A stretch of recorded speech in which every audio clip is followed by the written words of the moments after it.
Hola distinguidos, espero hayan aprovechado esta semana, particularmente no solamente haciendo los trabajos, sino meditándolos, aprendiéndolos, leyendo.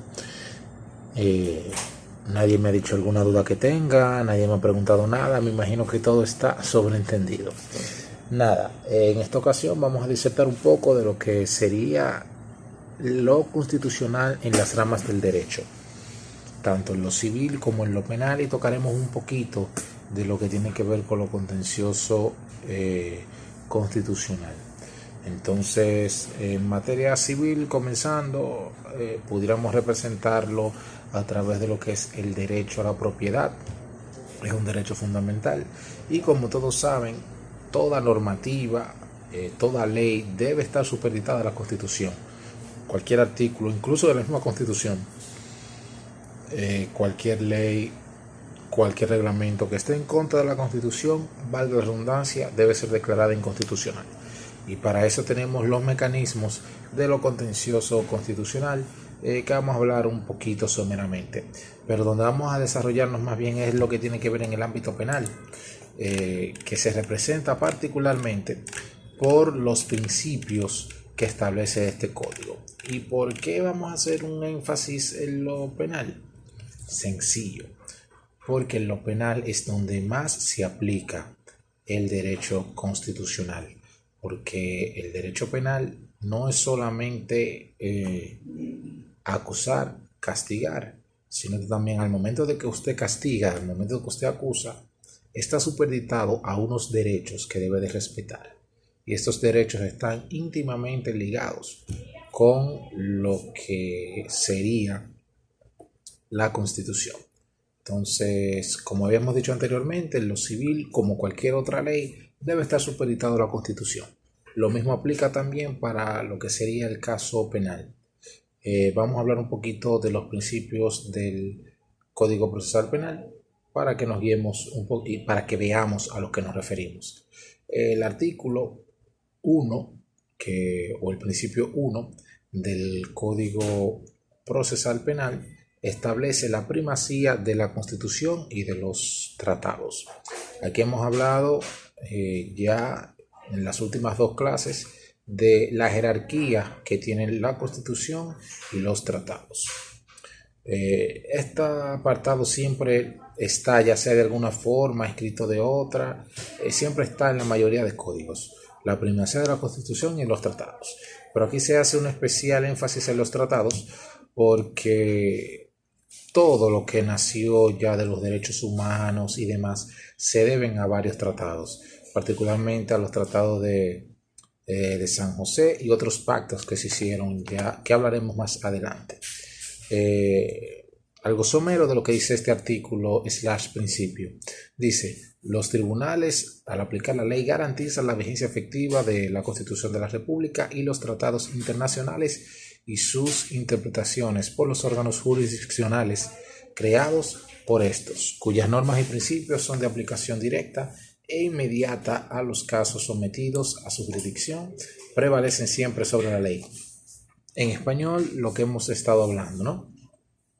Toda ley está supeditada a la Constitución y debe de llevarse al pie de la letra. Vamos con el artículo 6, que es el principio número 2, la solución de conflictos. Esto no vamos a hacer mucho énfasis porque no tiene así nada que ver con lo constitucional. En este código prima lo que sería ya resolver los conflictos antes de apoderar un tribunal.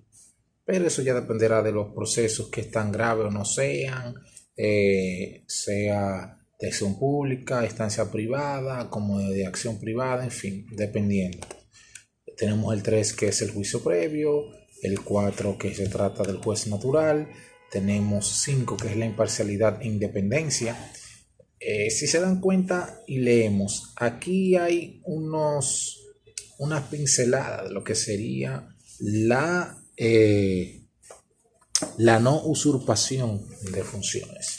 ¿Por qué? Porque habla de imparcialidad e independencia. El principio 5. Los jueces solo están vinculados a la ley, por lo tanto también a la Constitución. Los jueces deben actuar en forma imparcial y son independientes de los otros poderes del Estado. de toda injerencia que pudiera provenir de los demás integrantes del Poder Judicial o de los particulares. Ahí habla incluso hasta de los poderes, de la división de los poderes del Estado, afianzando de que el juez es totalmente imparcial y libre. Eso es algo también que tiene que ver directamente con lo que emanó de la Constitución del 2010. Tenemos la participación ciudadana, que no vamos a tocarlo porque no tiene mucho que ver con el tema. La legalidad del proceso. Eso es algo directamente emanado de la Constitución. Nadie puede ser sometido a un proceso penal sin la existencia de una ley previa. De una ley previa al hecho imputado. Este principio rige además en todo lo concerniente a la ejecución de la pena, medidas de seguridad, etc. Sencillo, nadie puede ser acusado de algo que la ley no prohíbe. Ese es lo que establece. Habla también, vamos a pasar a lo que sería el artículo 8, que es el plazo razonable. Eso también viene directamente de la Constitución, que habla: toda persona tiene derecho a ser juzgada en un plazo razonable y que se resuelva de forma definitiva acerca de la sospecha que recae sobre ella, en fin, de que debe ser lo más expedito posible. Tenemos artículo 9, la única persecución. Nadie puede ser perseguido ni condenado 2 veces por un mismo hecho. De esto hay un ejemplo, no sé si recuerdan el caso de un político famoso, Félix Bautista, que tuvo un proceso en el cual se le acusaba de algo, se archivó el proceso y luego se le acusó de otra cosa, de exactamente lo mismo, entre paréntesis, y bueno, estableciendo este principio fue que él pudo lograr su libertad. Muchos dicen que un archivo de caso no es igual a ser juzgado y por eso hay esa disyuntiva hasta el sol de hoy. Tenemos entonces el artículo 11, que habla sobre la igualdad ante la ley. La igualdad ante la ley, todo el mundo lo sabe, incluso ahí dentro de los derechos fundamentales habla sobre lo que es la igualdad. Y también que están, por decirlo así, en conjunto lo que sería la igualdad entre las partes, que es el artículo 12. Tenemos el artículo 13, que es la no autoincriminación. Esto no tiene mucho que ver con la Constitución, o por lo menos no directamente, porque todo tiene que ver, pero no directamente. Pero quisiera pararme aquí, porque muchas veces vemos casos que se dan en las redes de imputados que admiten los casos en las redes sociales. En teoría, en virtud de lo que establece esta ley, esa declaración que ustedes ven que se dan mucho en las redes sociales, no son válidas. ¿Por qué? Porque debe de hacerse incluso en presencia de un abogado y con otros requisitos para que esa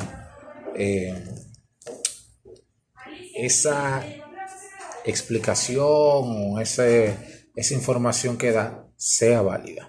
Mientras no esté con un abogado y funja otros requisitos o cumpla con otros requisitos, no se puede tomar en consideración. Por eso ven ustedes muchos casos en que, bueno, él lo admitió, pero el juez falló de otra forma, porque obviamente eso no se puede tomar en consideración.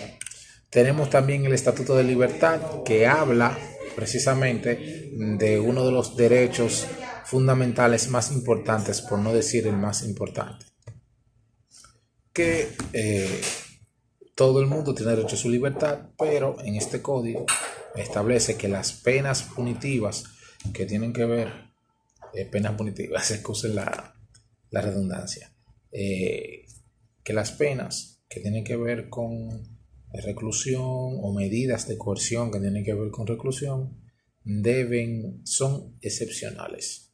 Este código tiene otras opciones como multas, presentaciones periódicas y demás, que en teoría, vuelvo y repito, en teoría, son lo que se deberían utilizar en la mayoría de los procesos. Tenemos también otros artículos como el 16 y el 17, que habla del límite razonable de la prisión preventiva, refiriéndose a una de las medidas de coerción que tiene este proceso, que no vamos a entrar ahí, y también la personalidad de la persecución. Tenemos el derecho de defensa, que emana directamente de la Constitución, que dice que todo imputado tiene derecho irrenunciable a defenderse, personalmente y ser asistido por un defensor de su elección. Tenemos la 19, 20 y 21, que no vamos a tocar porque no nos compete ahora.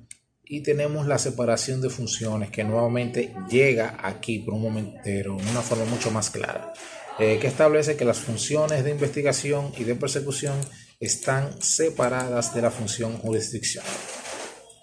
Tenemos la 23 y 24, que no vamos a tocar porque no nos compete ahora, ni tampoco la 25. Y la 26, que es la legalidad de la prueba, que sí emana directamente de la Constitución, que nos habla de que todas las pruebas deben ser recogidas de manera legal. Una prueba que no se recoja en virtud de lo que establece este código queda totalmente nulo. Y tenemos también la ejecución de la pena, que es el 28, que tampoco vamos a tocar. Si ustedes se dan cuenta, gran parte de lo que establece este código tiene un velo de que fue emanado de la Constitución, y debemos tomarlo en consideración, ya que ninguna ley, código puede violar la Constitución. Entonces, todo esto se defiende constitucionalmente hablando, porque tocamos un poquito en materia penal, a través de lo contencioso constitucional. Entonces, cuando se quiere definir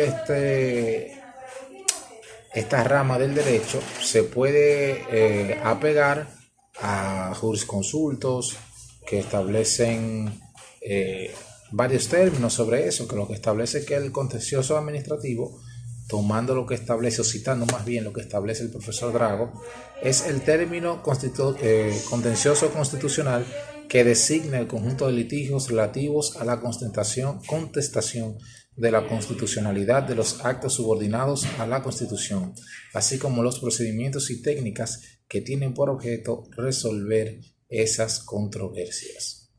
En una definición un poco más restrictiva, por decirlo así, tenemos otro jurisconsulto, el profesor Dominique Turpin, que señala que lo contencioso se limita al estudio de las decisiones de la jurisdicción constitucional. Sobre esta particular, Matthew y Verbrugge puntualizan que no solo las decisiones que constituyen el objeto de estudio, sino el conjunto de reglas que permiten llegar a las decisiones. Entonces, en el caso de nosotros, en el caso dominicano, el Tribunal Constitucional tiene la finalidad de garantizar la supremacía de la Constitución, la defensa del orden constitucional y la protección de los derechos fundamentales. Para ello, el Tribunal Constitucional conocerá esencialmente en una única instancia el control constitucional por vía de acción directa o control concentrado contra las leyes, decretos, reglamentos, resoluciones y ordenanzas que la instancia del presidente de la República, de una tercera parte de los miembros del Senado o de la Cámara de Diputados y de cualquier persona con interés legítimo y jurídicamente protegido. Es justo indicar que en lo relativo al Senado y la Cámara de Diputados se establece un recurso un poquito más democrático e incluyente. En resumen, lo que pudiéramos decir del contencioso constitucional, el cual tú lo llevas a cabo a través del Tribunal Constitucional, está aquí para verificar si alguna ley es violatoria a la Constitución. Entonces se declara inconstitucional y se declara ganancioso la parte entonces que solicita el amparo de este tribunal. Cabe decir que la revisión constitucional es en una única instancia. Si estamos a esta altura ya, ustedes sabrán que existen tres instancias. Primera instancia, segunda, que es la apelación, y la tercera, que sería ya la casación. Luego de la casación estaría entonces, en caso de la revisión constitucional. Esa revisión constitucional inmediatamente emane su decisión. Eso es cosa tiene la autoridad de la cosa irrevocablemente juzgada, y a partir de ahí no existe ya más recursos. Entonces espero esta clase sea de su agrado. Cualquier duda que tengan, estamos aquí para servirles, y esperen los materiales que vamos a estar subiendo en la plataforma. Osiris de Olio González nuevamente se despide y hasta la próxima.